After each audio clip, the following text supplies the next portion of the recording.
coming out tonight. Thanks to all our wonderful candidates coming out tonight. We really appreciate it.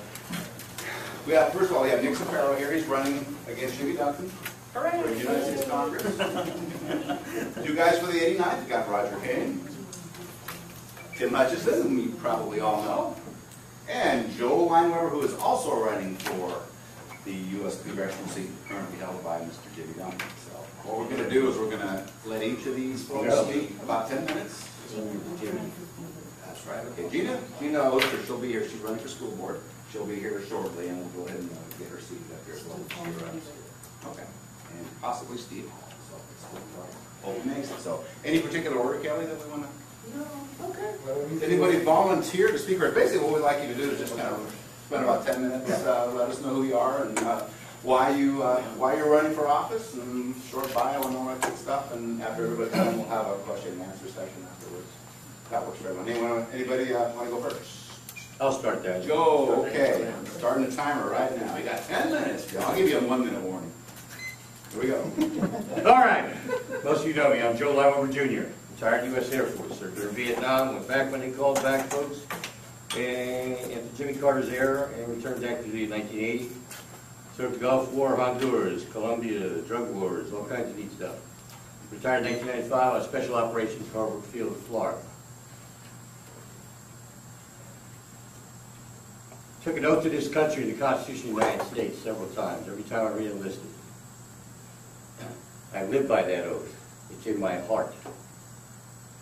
I've watched what's going on in this country for the last 5 or 6 years, realizing this is 40 years of march to socialism and manipulation and taking our freedoms away from us. I've had enough. Now, most of you, a lot of you supported me. I ran last time as an independent. Because I want to put my name on the ballot and say, here's your opportunity. Here's your opportunity to vote your conscience and your principles, and not your party. I tell people, all politics are not local. The incumbent party in Washington, D.C., D.C., the District of Corruption, okay, has completely strayed away from the Constitution. Our current congressman told us, which is on video, last year, 2 years ago, we cornered him after a town meeting, and my not-so-good-looking press secretary, Rich Hutchins, over here, and I asked him why he would stand up and use the Constitution in defense of some of these things were being done. And he told us the Constitution of the United States is the least viable argument in the House of Representatives. Okay? I wasn't going to run this time. I said that first time was once and done. Then the calls started coming about a week and a half, 2 weeks before. And the word was, with a large group of veterans I'm involved with, it said, we need about 36 to 40 veterans to run for Congress. All power in this nation is in the United States House of Representatives. They control the checkbook, and they control the executive branch, the Senate, and the judicial branch, if they have the cojones to do their job. Amen. Reagan used the term constantly, political will. It's simpler than that. They're bought and paid for. Every darn one of them up there. We put 36 new supposed constitutional conservatives in there, Republicans, in the last election. Before December, 27 of them had PACs. They weren't even sworn in yet. Several have made statements, well, I don't want to ruin my career this early at this early a stage. I finally said to her, to much dismay, I'm going to do it, and on Monday before the deadline, went and got the petition and had 25 signatures. And we, my friend Ron Hurst and I, drove it to Nashville and turned it in. I'm running as a Republican. I am a Republican. I am a real Republican. Republicanism, 1854, that the founders established, said, one of the most important factors, there is no inherited birthright to public office.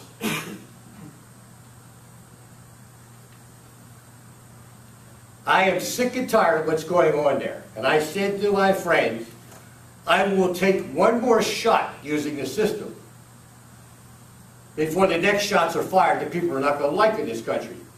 And people don't want to talk about this. I am not an extremist, and I never have been. I have always abided by the law and used the system. We are on the precipice. We are on the cliff, the edge of it. We've fallen over. You know our monetary system collapsed about a year ago. We have nothing but crooks and liars up there in the United States House of Representatives and the Senate I don't even want to talk about. And a few good guys up there. I talked to Jason Chaffetz, who I endorsed and tried to mentor. I talked to Jason a few weeks ago and asked him, why has anybody stood up with those 36 articles of impeachment? Clear violations of the Constitution that this president, I don't care what color this guy is, or where he came from, 36 violations of the constitutional oath he took as a president. They tried to impeach Bush 35 times with nothing. And our friend Lucinda there got a response from Jimmy Duncan's office asking that question recently. They're on the political will, basically. Right. It was an untimely time to do that. Politically, it's election season. Boehner once said, we don't want to see race riots everywhere. Okay? These are the kind of men and people, these are the kind of people we put in Washington, D.C. Me too. We've been asleep at the wheel for 40 years. This didn't happen overnight. Obama was the icing on the cake. Does anybody have a clue how much in debt the federal government is? It's probably about $400 to $500 trillion. The 16, 17 trillion, that's just Obama's.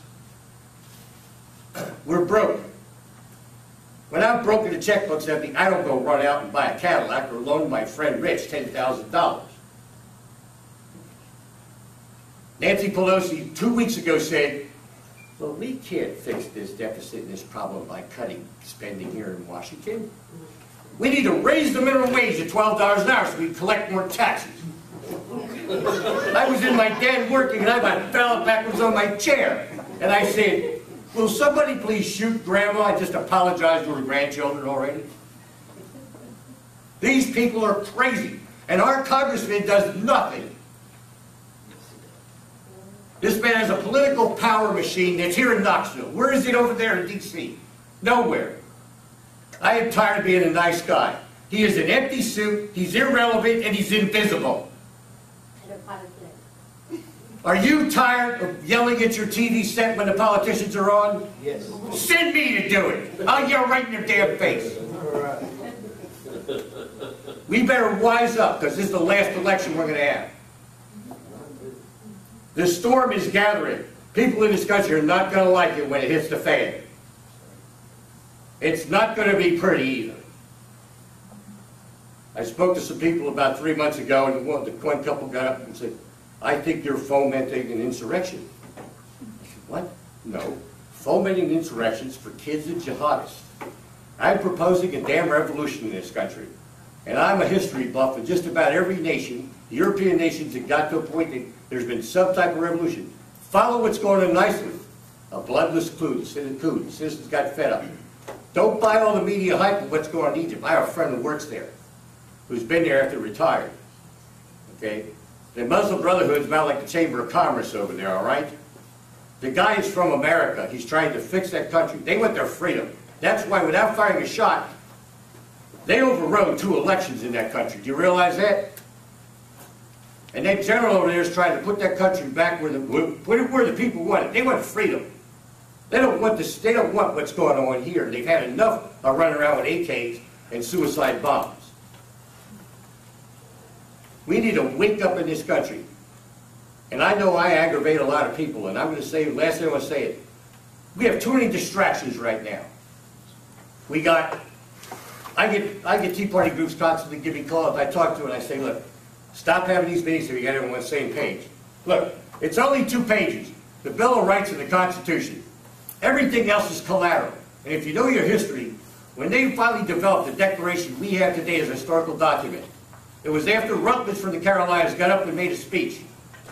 And in the speech he started out with, because in that declaration they were going to abolish slavery.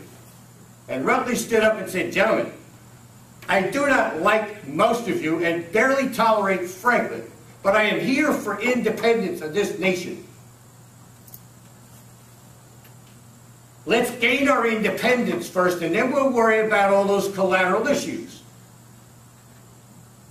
If you had one decent House of Representative guy up there, he would enforce the Logan Act and Agenda 21 would down the drain. Ruggiero, these people took money from, would go to jail, or at least have to answer to somebody. It's against the law.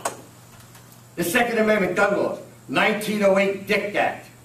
No state, no metropolis, no metropolitan area, no city, town, county can make any laws that override the citizens' right under the Second Amendment. The laws are there. Stand up and use the laws that are there. They're not outdated or antiquated. You send me to Washington, God help them. I had a friend come up to me when I ran last time and said, I'm going to pray for them when you go to Washington. Why? They're going to need it. I'll finish this. I have to pray constantly to my God for forgiveness, because I have never in my heart had so much hatred and contempt for what exists in our federal government. And the fact that our state governors and state people do not have the guts to stop them at the border. Don't give them any more damn money. And until we have people with guts and courage, like 56 men who started this nation, we will fail our God. This is the promised land. We have screwed it up royally. And now we better fix it, or succumb to what's to come with that government, or an uprising in this nation.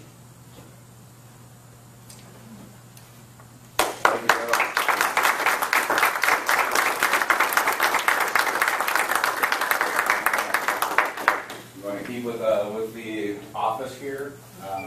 That would be Nick next. And Nick Ciparro was also running for the same seat. So. All right, let me start my timer here. Did I go over, Pete? Actually went to 12, but my timer was messed up. Good, good. I had some special ops guys every time they had their house there. Hey, You timed that pretty well, though, Joe. I had special ops guys go to your house last night, sabotage it. All right. Ready? Here you go, Nick. Thank you. To be honest, everything that Joe said is absolutely correct. That you can't follow that. You really can't. You can't follow that. The only thing I can do is give you statistics like, you know, I don't know, Obamacare, how to drop it, right here. Article 1, Section 7. I'll quote it for you. All bills raising revenue shall originate in the House of Representatives. Not in the Supreme Court, right? Not in the Supreme Court, not in the Senate, not by the President. Not by a lobbyist group. Not by a lobbyist group, nothing. The House of Representatives. Joe said it best. The Congress holds the purse strings. They're the ones that dictate tax law. ACA was developed in the Senate. That law was written in the Senate. Therefore, unconstitutional. End of story. If we had a congressman that was worth half a grain of salt, I mean, to say he's worthless would be giving him credit. You laugh, but it's true. You look at this guy. This guy's been in office for 24 years. He manipulates the media to even lie about me. Who am I? Who am I? And the newspaper will call me liar, liar, pants on fire through PolitiFact, because they will lie about what I said and then distort the entire truth of the fact that this man has done nothing.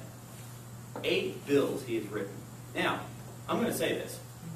8 bills that he's written that have passed. I would love it if all of our congressmen just took hands off and didn't do anything anymore and just enforced the laws. Yeah, go. Example, and this is, I actually just got off the phone with, I forgot the council, it was about immigration, and they were blown away by the fact that, you know, if you look at U.S. Code, Title 8, Section 1401 through 1409, every issue of immigration that we have in this country is solved. It's a law already. You know, if some people say, oh, why don't you repeal the 14th about that? You don't have to.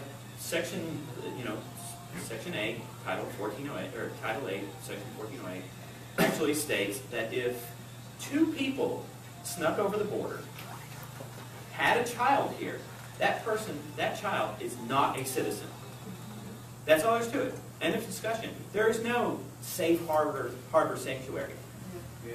Meanwhile, we have Democrats arguing, saying, oh, Commerce Clause for the ACA, once again.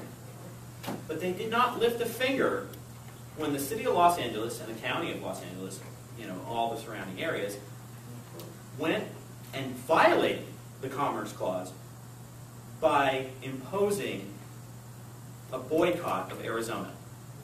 That is a direct violation. In fact, every person in their government, the mayor, the county commission, all those people should be in jail for violating the Commerce Clause. Same thing with New York City. Mayor Bloomberg, Giuliani, all of those. They should all be in jail for imposing a sanctuary city. That is all there is to it. That is a war. Okay? Back to immigration, you would say, oh, that's racist. That's racist. Well, whose wife is Chinese and was invited here? Mine. My wife is Chinese. And she will tell you, this is the exact quote, why are you guys ruining your country and trying to make it like our country in the 50s? In the 50s, in China, they imposed laws much like Agenda 21. Like literal footsteps. They literally, the Agenda 21 people have copied exactly what the Chinese laws were. After 3 years of a drought, 120 million people were dead. I don't see any advocacy groups talking about that. I mean, that actually makes Adolf Hitler look like small ball. Peaches, nothing. It makes him look like nothing. And they sit there and they think that the socialist propaganda and all this, oh, it's so wonderful. No, it's not. Ask a Chinese person. I dare you. They know how to speak English. Trust me, they do. But the whole point is that we see this over and over and over. This thing right here, if every congressman was forced to just read this, half the stuff that's been going on would not happen. Okay? That's all there is to it. Ironically, Section 8, Title 1408, is an amazing bullet, just that piece of U.S. code, because it also says that a person who is born of one citizen and one non-citizen is a national, and a citizen, or is not a national, is a citizen. Let me get that right. Let me say that again. Any person that has one citizen parent and not a citizen parent is a citizen but not a national and not naturalized. Well, who's in office right now that has one parent that was a citizen and one parent that wasn't? And it's right in here, you have to be a citizen naturalized. Once again, breaking laws, breaking laws, breaking laws. I mean, come on. We got the guy that's head of all the finance in the White House is a tax cheat. Where is this whole, it's called couillons, it's an Italian word. Where are the balls of Congress? That's really what we're talking about. We're talking about they do not follow the law. They circumvent it over and over and over. Heck, they don't even follow tax law, or they literally have written a law now, with the ACA where they do not have to participate in it. In here, it says that they must participate in all laws that they enact. Right here, it's plain and simple. The Constitution, over and over and over. The Constitution, Constitution, Constitution. And then we go, and Joe said it. Our congressman doesn't even believe in the Constitution.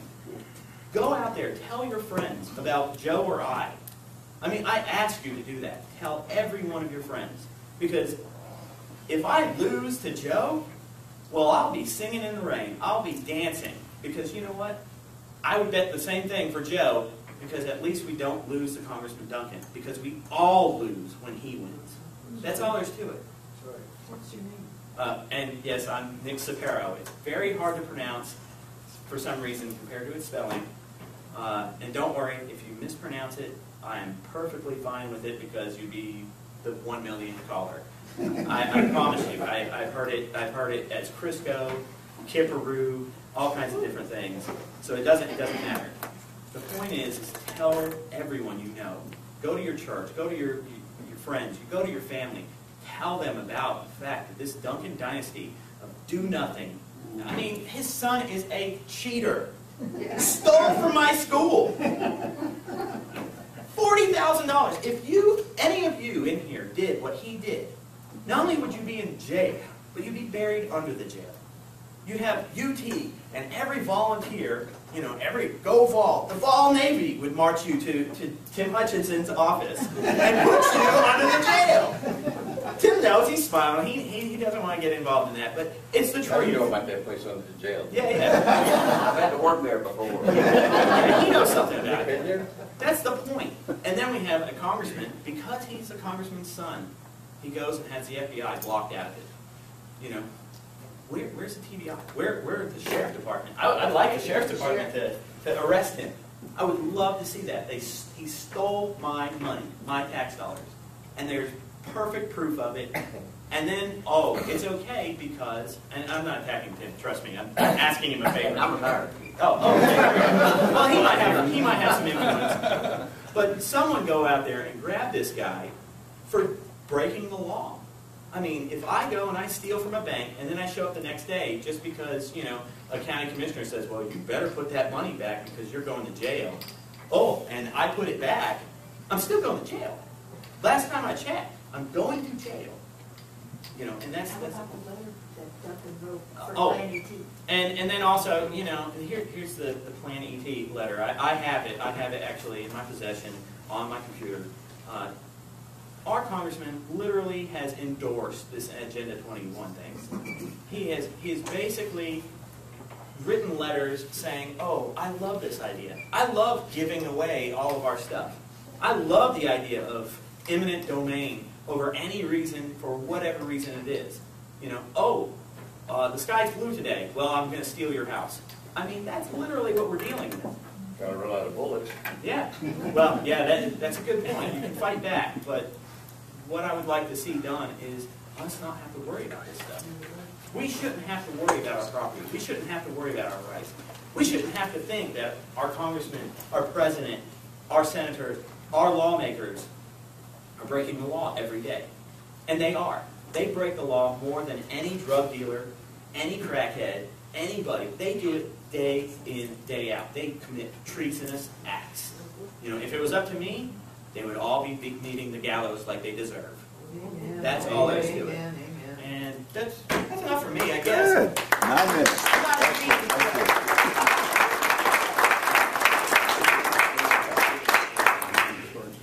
All right. Thank you, Nick. Am I supposed to follow that? All right. We have a new arrival here. At least you weren't here for my opening.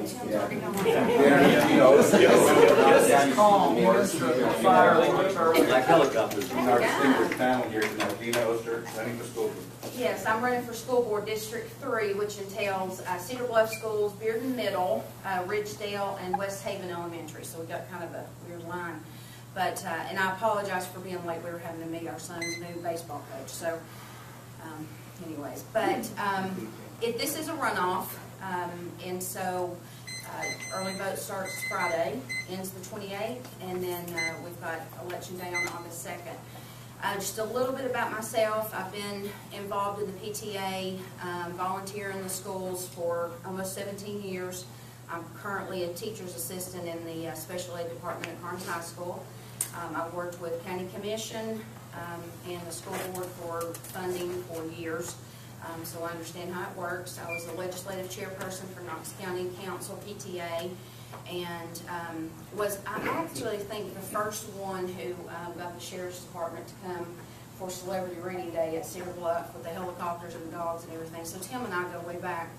But so I've been involved in the schools for years. I mean, it truly is my passion. I'm a native Knoxvillian, so is my husband. We've got 2 boys in college. One's going to be a junior at UT, and then one's a sophomore at Pellissippi, and then I've got one that's going to be a junior at Carnes High School. And so, it's very important to me. Just to give you a little It's already passed now, so it doesn't make any difference, but I was completely against the $35 million budget. And I'll give you a little reason why, not just because it sounds good, but because that $35 million was not going into the classroom. Right now, we've got millions of dollars that's going to be spent on more administrative positions, supervisor positions. They're called teachers' coaches.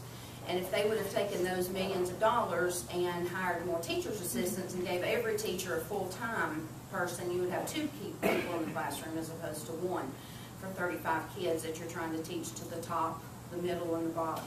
So, you know, I see it, I understand how the school system works, I understand that they wrap it up in a pretty package and they sell it to everybody, they sell it to the commissioners, and then when they get that money, they can appropriate it however they see fit to appropriate it. So, you know, they're going to tell the voters one thing and they're going to do something else sometimes, and that happens. It's happened many a times. So, we've got to put more emphasis on the classroom, and I don't think throwing money at a problem all the time is the answer. That's like giving your kid no discipline whatsoever and just throwing money at him so you don't have to deal with him. At some point it's going to come back and bite you, and it's come back and bit us in Knox County schools. I always said, and it was funny because Tim and I were a little bit on opposite sides years ago when the detention center was going to be built, and we didn't have working bathrooms at Cedar Bluff, and so I went down to county commission, and I had people going, "That's the sheriff, you don't say that." And I was like, I don't care. I just hobbled right over to Tim and I said, I am against this detention center because my kids don't have bathrooms at Cedar Bluff that work. Needless to say, we got to be very good friends, and but there's a very fine line between education and incarceration, and I think Tim can probably attest to that. And so that's things that we've got to be doing, and we've got to put the importance back on that, but we've also got to put the importance that citizens actually stand up and pay attention to what the school board's doing. And if you don't, then, you know, your money is going out the door, and then they're standing there a little while later with their hand out again. It's kind of like the magnet schools. Years ago, they convinced all of us at these magnet schools, and the magnet schools are failing. And so now this budget, they're going to put $4 million in to get the magnet schools up and going when they should have been continuing to go, and they should be flourishing because they've been in business for years. So these are things that we've got to be paying attention to. I will have to give up my job, so being a school board member will be my full-time position. And I think that's very important. The school board member needs to be in the schools. That's not a really... there's no political way to say it, but that's really not the way that the superintendent wants it. He really doesn't want us in the schools, so that's something that him and I disagree on, and I've shared that with him, that that's not how I'll operate. So, because, you know, if I'm not in the schools, I'm not able to listen to the teachers, listen to the staff, talk to the administration. What they're telling me to do is blindly go to the table and make a vote without actually knowing what it's affecting, who it's affecting, how it's going to work. And as a elected official, it's my responsibility to do that due diligence and then be able to bring it back to the community and say, this is why I did it. We might not agree on it, but I know that I did what I needed to do, and I got the information out there so everybody knows what's happening before it's voted on. So that's just a little synopsis, I guess, and if anybody has any questions, I'll be happy to answer them while we're doing that. You got 4 minutes still if you want to keep going. Yeah, if you want. I'm never short on words, but go ahead. Does somebody have a question? Yeah, I have a question. How do you feel about vouchers? I don't like vouchers, and I'm Why? against charter schools. Because what the vouchers are doing is we're taking our kids and our tax dollars from the public schools that we're already paying for. That are failing. But your responsibility is to make sure that they're not failing. There again, your elected officials should be doing that. Your school board should be doing that. That's their job. And it's also their job to make sure that the superintendent that they hire is doing his job. But shouldn't, as a taxpayer, I have the right to allow where my dollars go as to where I want to send my child to school? I guess you do. That's something we'll disagree on, because we've already got a school system. It's our responsibility to make sure that that school system is flourishing. If it's not, then it's the voters' job to get the people out of there that's not, and make sure that they stand up to the superintendent. The superintendent works for the board, but they get that a little confused, and they're not well aware of that. So when they bring him in, then they want to continue to think that he's doing a great job. He has not done probably C- job in Knox County since he's been here for 3 years, and they're voting for him again to get back in with another pay increase. I might tell you. That's wrong. Thank you. My question is, you're against vouchers. But if you look at the statistics from the federal government, in 1970, it cost $55,000 to educate a child from kindergarten through 12th grade in this country. Today it costs $155,000 in adjusted inflation dollars, almost 3 times as much. Then you look at the private school system, and on average it costs less to educate a child in private school than it does to educate it in public school. But you get at least 2 to 1 benefits from being private school as opposed to public school. So if you have a school that is a good school, and you have an opportunity to take a voucher and send your child to that school, rather than letting them go into a school, which I've got 2 cousins that are teachers, so I know a lot of what goes on in the schools. Why would you be opposed to that? Because the parent is simply looking to get a better education for their child, more like what they're going to get from a private school. They're already paying it. You've got people with children in private school that are not only paying that for the public schools, they're also paying to send their child to a private school. How can you possibly defend your statement that it takes away from public school? Oh, I think I can defend it well. I think I can so. Because, well, I mean, we'll agree to disagree on that. The problem is you're going to take all of these vouchers. There again, it's wrapped up in a pretty package with a pretty bow on it, and you're going to take them over to Webb, and you're going to take them to CAK. Now, Webb and CAK are no longer going to be the Webb and CAK that the parents are paying $25,000 for them to go to school, because you now have inner city kids. You've got kids that are working at a very low level, and now they are not going to be the same school that these parents have been paying for. And the government will control it. The government controls the money they give. You're making an assumption here that all the children that go to the private schools are these super intelligent children. I've got friends that send their kids to private school. They're average students. They just get much better teaching there. Let's look at something else for a moment, okay? They pay a lot for it. Let's look at something else for a moment. When we were talking about the cost of schools, the public schools, you got 3 primary 30 indicators. seconds, Lonnie.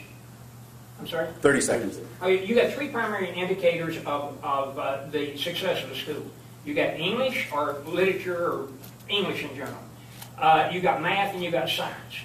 Since 1970, 42 years, we're spending almost 3 times as much money on it. All of them have gone downhill compared to what it was in 1970. In particular, science has gone downhill even more. It is the worst of all. I don't see how you can make a defense of the public education system the way it is. Well, I think it needs some adjustment. I didn't say that I can make a defense in the way it is. I said that it needs to be changed. And if you were listening a few minutes ago, I stated things that needed to be in the classroom and that we need to change as a system. We need to change that as a system. We need to change that as a state. And we need to get the federal government out of the public schools. The reason that the private schools...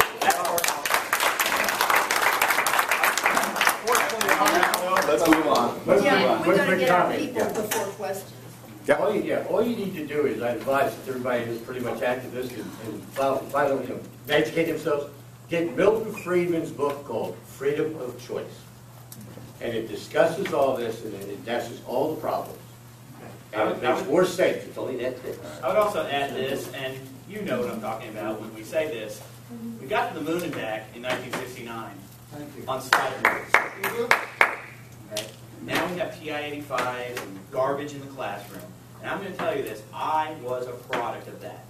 Okay? I have been to Knox County schools, and it is garbage, because all they do is they teach you how to use a calculator. They do not teach you how to do math. So now, when they talk about going back to the moon, NASA goes, well, we have all these supercomputers, but none of us know how to do the math to do it. Yeah, they sent them there once with the same power as a pocket-held calculator. So. Yeah, well, I mean, this phone right here has more power in it, computing power, than the entire space shuttle. Yep. Okay? And yet we can't get to the moon and back with this. So, All right, Take control, Pete. take control. Okay. Mr. Tim Hutchison, would you like to go next? I'd be glad to. Very good. All right. Thank you. Thank you. Well, like I normally say, y'all have to be easy on me. I'm kind of new to politics. Gina is right. She did come up to me when we were in the process of having to build a detention facility, and we had a court order, federal court order, standing that we had to do certain things at the jail. So all of that was in front of county commission, and this young little girl comes up and starts fussing at me about the bathrooms. And so I went over to Earl Hoffmeister, who was superintendent at the time, and said, Earl, you got to fix the bathrooms at Cedar Bluff. He said, what's wrong with them? I said, I don't know, but you got to fix them. I said, she jumped all over me about it. And I hope that they got fixed. But They did. We got brand new ones. yeah, and Earl was a good man. Earl came up through that system as well, taught in the schools, and then became a superintendent. And while we're on that topic, by the way, I am very much in favor of electing our superintendent. I think that's one of the things that has damaged our schools across the state of Tennessee, is going to an appointed superintendent. At the same time, I certainly have the battle scars over the years of standing up to the powers that be in metro consolidated government. I have never believed that we should be consolidating all of our power into just one individual and appoint everyone else. Now, how they generally sell that is, if we consolidate, it's going to save us money. Look at Nashville. It didn't save a penny. Their taxes are higher than ours. They have a sheriff's office. They have a police department. They have several things at 2 of each. Anyway, I'm not complaining about the scars. While I was sheriff, I was supposed to stand up to those things, and I did, and had to battle the newspaper for 17 years. They absolutely hated me. And move on back to those of you that may not know me, that haven't lived here for a long time. I am from Knoxville. I'm in our family's listed in the first families of Tennessee. I've been here since the 1700s. I grew up here, went to West High School, married a girl that went to Farragut High School, and we live in Carnes. A lot of people say, well, why did you move to Carnes? Well, there was a couple of reasons that we ended up moving over into Carnes. We actually lived in a West High School district when the girls were young, but they went to Powell High School. Because they had played basketball since little bitty girls in the county league at Powell. So they went to Powell, where they knew all of the kids. And then before long, the federal government came in and said, oh, by the way, West High School is a racially identifiable school. Therefore, your children can't go to Powell anymore. They have to go to West High School. So I packed up and moved back into Carnes again, so they could continue to go to Powell. Even though I live in Carnes, it was a dual zone where I lived, and over off of West Emory Road. I started a construction company when I was about 19 years old. I left college to come back and start it. My grandfather had an excavation company, one of the largest here in this town at that time. So I learned heavy equipment when I was just a little kid. That's all I wanted to do was stay on the heavy equipment. I started a construction company. And then in late 73 and 74, the first time we had our gas go through the ceilings, if you remember, construction came to a halt, and everything was slow. All my equipment was sitting. I was just bored. And a friend of mine served civil process at the sheriff's office. You serve it at your own time, and you get paid per paper. And so I went up there to stay for about 2 months doing that until the weather broke, and hopefully we could start back to work in construction. And I stayed 33 years. I never wanted to be a policeman. I'm not one of those persons that, a little kid that always saw a policeman, wanted to be a policeman. I never wanted to be a policeman. After I went to work up there, it fit me. I went on to be a policeman and was a certified police officer for 33 years. And because I like being able to help people, it fits my personality. Both my parents were the same way, and they passed it on to me. I guess I passed it on to my daughters. I have one daughter that's a nurse and another daughter that's a special ed school teacher at Christenberry in the inner city. And she absolutely loves it. And she can tell you a lot about schools too. But I went on to the street. I worked myself up through the ranks. The 9 years prior to me losing my mind and deciding to run for sheriff, I was a lieutenant. And then in 1990, I decided to run for sheriff. My boss, the sheriff, was a two-term sheriff and retired chief of police from the Knox Police Department. And so he was in with all the downtown politicians, and he was not going to run for a third term. So I decided I was going to run, because there had never been anybody elected to the office of sheriff that had worked at the sheriff's office before. And I decided to run for sheriff, and I got ready, and I started to run, and then my boss, the sheriff, decided to run for a third term, so I ended up running against my boss. I was on a leave of absence, of course, and won that election, and then won the next 5 elections. And I had to fight every step of the way, try to work as hard as I could in making sure that we saved as many tax dollars as we could. While I was sheriff, I returned to the general fund monies that I saved, a little over $17 million that we saved while there. And at the same time, I encouraged all of our managers of different departments. They're always wanting new computers, new this, new that, new equipment. So, and my incentive, the incentive I gave to them was, look, you save money throughout the year. At the end of the year, I'll let you spend half of it for what you need, and then the other half we're going to turn back into the general fund. We'll have to do 2 things. Number one, they got to get things that they really needed.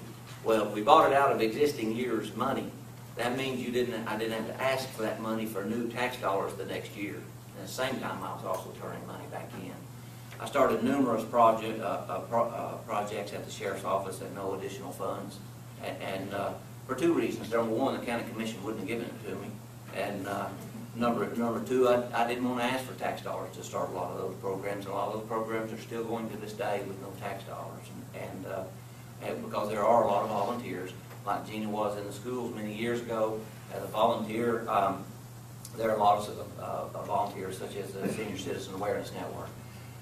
This seat came open. It was a new seat, and then I started really searching my soul and thinking, and I certainly don't like what we're seeing in our country, and even though this is a state seat, most of our problems are coming from federal government, as most of you know. So as I saw that, I decided I would run for that seat. I think we should work at trying to have a smaller, smarter government. A lot of these things can be achieved if you just put work at it and change the mindset of just increase the taxes, more tax dollars, and we can start more programs. I didn't think that way while I was sheriff. I wouldn't have got to start probably half the programs that I ended up starting if I hadn't wanted to change the way we did things. I think it's important that we take care of our senior citizens.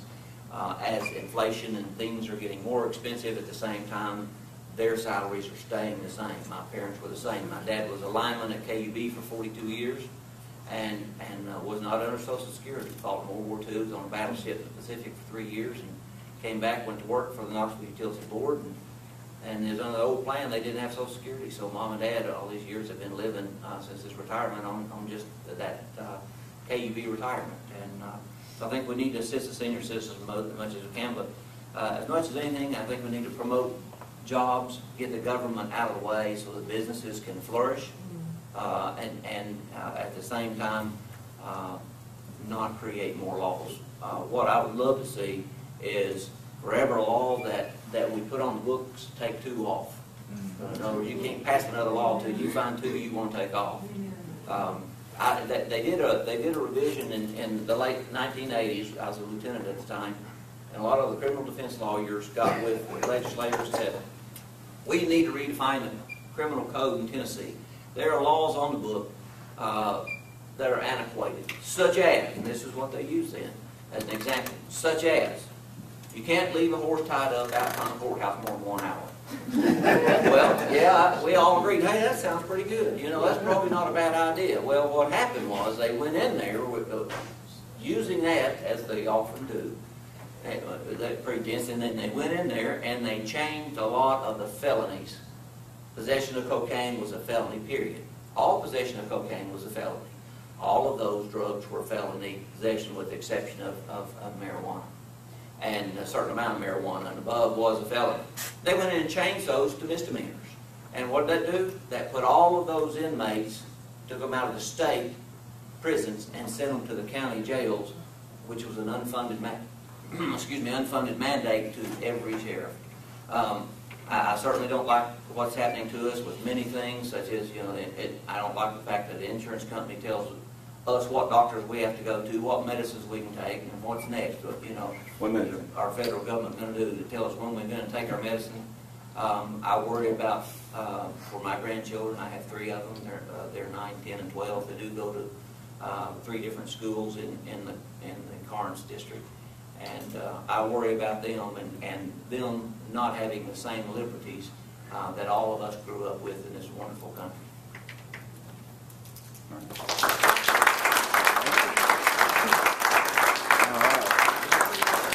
This brings us to Roger Kane. Let's Hi, I'm Roger Kane. I'm a business owner in the Karnes community. We moved here about 16 years ago from Texas. I'm not native born. In fact, I'm foreign born. My father was fighting in the Berlin crisis over in Germany, and I was a product born over there in Germany to an army father and mother.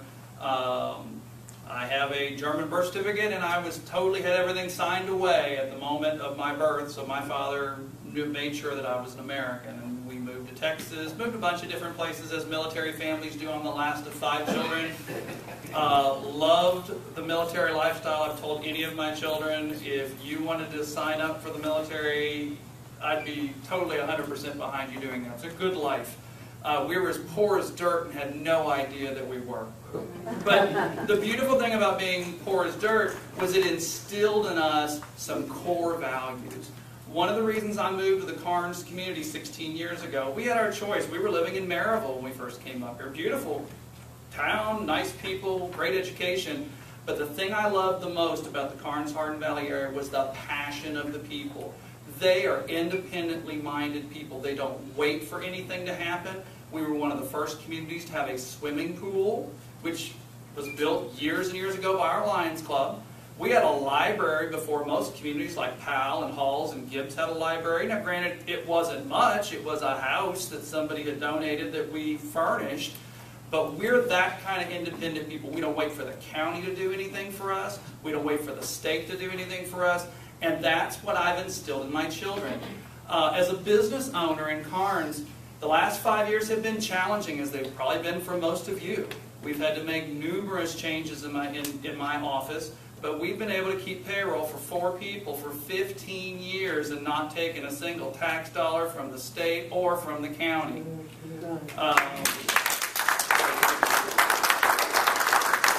That kind of innovation at the state level. Too oftentimes what we do is we just kind of recycle, and we send people, like some of these other gentlemen have been talking about, we just send them back because we don't know what else to do. This is a new district, new ideas, new people is what our motto is on our card.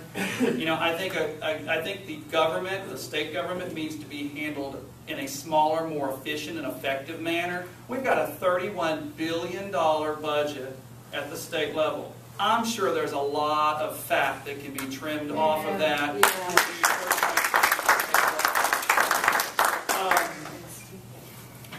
You know, even though I'm a business owner, I do numerous things. Not only I'm an educator, that's what I got my degree in from the University of Houston while living in Texas. I taught public school, and then came here and took a job as an insurance agent and as an adjuster for my company. I have public schooled my children, I have private schooled my children, I have Christian schooled my children, and I have homeschooled my children. I do what it takes to achieve mastery of whatever subject, and I have 4 children. It is different for each one. There is not a one bill fits all. To answer any of your questions, I am in support of vouchers. The time has come. We've been arguing about this for 25 years, but let me give you the derivation on the voucher thing. Every child will receive a free public education, but it's going to be more of an open enrollment situation for the county. I give people the example of Hardin Valley. When Hardin Valley opened, my children are zoned for Carnes. Now, it wasn't that the Carnes system was not giving us a good education. It was actually more of a personal issue. My daughter is a baton twirler. In fact, she'll be twirling at the University of Tennessee this fall. Okay? The Carnes band director has power. He did not want her at the school. It's not in his vision of what his band was. She was considered extraneous. So my wife, with open enrollment, went and took our child to Hardin Valley because our attitude is we support our children in whatever endeavors they do. I've had 2 of my children go on to run track at the University of Tennessee and be Vols for 4 years. My daughter will be a majorette this fall, and my baby, we just hope he he's my baby. Everybody's got one. He actually wants to be a district attorney for some odd reason, but that's okay. We'll pray for him. But here's, when I talk to people about vouchers, they always talk about how this is going to hurt the poor, this is going to hurt the underprivileged schools. It's not. These parents will be given a voucher that is equivalent to the cost of a public education, whether it be $10,900 to go to Austin East, or it be $4,800 to go to Farragut. Whatever it is, they'll be given a voucher, and it's not going to have a dollar value, but here's what I want to do. There was a bill proposed at the State House to send parents report cards to judge our involvement in the public school. Hardin Valley is a perfect example of what happens when parents engage in the public education system. The education that those children have gotten at Hardin Valley has been exceptional, not because of the children, but because of the parents pushing their children extremely hard to achieve the goals that they need to, because the parents are being inconvenienced because there's no bus service to Hardin Valley if you're not from the district. So we're having to schlep these kids to wherever they're going, and if they're going to go, I'm going to make sure you're achieving a goal. That's option 1. Okay? Now, if you want to go to a Webb or a CAK, that voucher is not going to get you an education at Webb and CAK. But it might get them something. And here's what's going to happen. You're going to see free enterprise enter a socialist school system that doesn't want to achieve goals. I talked to India Kincannon one day. I said, look, my family had to spend $5,000 while my child was in public school to send him to Sylvan. Half of your teachers in this school work at Sylvan as a second job many times. I said, why can we not have a tutorial service, and don't do it once a year after some grand test like a TCAP. Your teachers need to be monitoring this as this goes along. If a child hasn't mastered fractions, route him over there to the tutorial services, and your teachers will make extra money. You'll do it from 3 to 4:30 or whatever the school system allows for after hours, and then all children will achieve the goal. I looked at a study by SCORE, which is run by Jamie Woodson. Out of 100 students who begin the 9th grade, 69 of them graduate, which first of all is appalling. Of the 69 that graduate, 44 of them go to college. And of the 44 that go to college, only 28 return their sophomore year. And of the 28, only 19 graduate out of 100. Now, I'm in favor of doing more vocational education for our schools too. Carnes Hardin Valley has, Byington Solway. I talk to business owners because that's what I am. Every day I talk to business owners and say, you are graduating a ton of children who can tell you every program on a cell phone and every computer game and Call of Duty, but cannot do simple mathematics, cannot frame a house, cannot do plumbing. Now, when Superintendent McIntyre had his proposal to do the iPad thing that we all were just talking about earlier, he had a total of 2 people in the district to fix the hundreds and thousands of iPads we were going to give these children. And he and I had a head-to-head one day. I said, you don't need 2 people. You need at least 35 to 40 people because they're going to get dropped, they're going to get broken, they're going to get damaged, sold, But I told him, I said, and we need to maybe update the vocational school training that we're giving. Maybe we need to teach children how to fix computers at Byington Solway. This school is used not only by Carnes children. Hardin Valley and Powell also sends their children to the vocational education school to learn a trade. A plumber I was talking to said, you know, plumbing you may not think is a great occupation. My guys make $40,000 to $50,000 a year, which is a great income to raise a family on. It sure beats flipping burgers and working at a video store. You know, that's what we need to do. We need to think outside of the box. In Carnes, I've kept the fair going for the last 10 years, which may not sound much to folks. We have 4,000 to 5,000 people show up, and there's 1,000 details. I've already gotten 11 phone calls today about the fair because we've stuck out signs along the highway. It used to take us about 40 people and $5,000 to start the fair when it was run by the community club. I'm the business association. We had to take over because the community club said they couldn't do it anymore. Now it cost us $0 to begin the fair, and it takes no people. Everybody's told, you need to bring your own money. We will provide tables and chairs for you. We moved it into the air conditioning, for goodness sakes. We used to do this thing outside in July the 28th for 40 years, and I thought it was a facility use issue. The principal of the school's going, I'm wondering why you're outside too. Come on in. That's the kind of, we get so stayed in tradition in our minds. You know, people have said, well, move the fair to when it's cool. I said, I got 59 years of tradition working against me, and I respect tradition. I will keep it in July because that's what works for our people. You know, even thinking outside of the box where we had a road project. Has everybody been through Carnes in front of Ingalls? Okay. For years, our fire department would sit on the side of the highway. They would sit on the side of the highway trying to get onto Oak Ridge Highway. Traffic's going 60 miles an hour, nobody's stopping. The business association, the fire chief, our county commissioner, and a few other people started, you know, going down to TDOT. TDOT said, we've done studies of your area. You don't need a light there. We said, we've got accidents every day in front of the Ingalls as people pulled out trying to get on. And most of it was our seniors, which when they get hit in a car accident, I'm an insurance agent, I can tell you, this is not good. We worked with Ingalls. They gave us $120,000 to put a light out in front of the Ingalls. And our county was saying, oh, we're not going to take it. I said, are you out of your mind? Somebody privately offers you $120,000 to put a stoplight, you need to jump on that. We kept pushing and pushing. Now we have a stoplight that our fire department can respond to. Now imagine your house is on fire. Would you like them here in 5 minutes or 15 minutes? Lastly, and I'll stop. We are hoping that the Obamacare thing is overturned. We hoped it would work in the Supreme Court. But let me explain something to you. Tennessee opted out, and you have to have a plan in place the first days this hits that mirrors the federal program, or the federal government will step in and run your program. So as you're looking at candidates, I'm an insurance agent. I teach for Kaplan Financial. I teach insurance agents how to become insurance agents. I know Tennessee law because I teach it every month.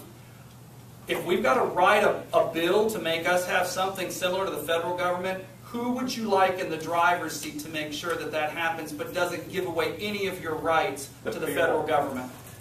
And I'm done.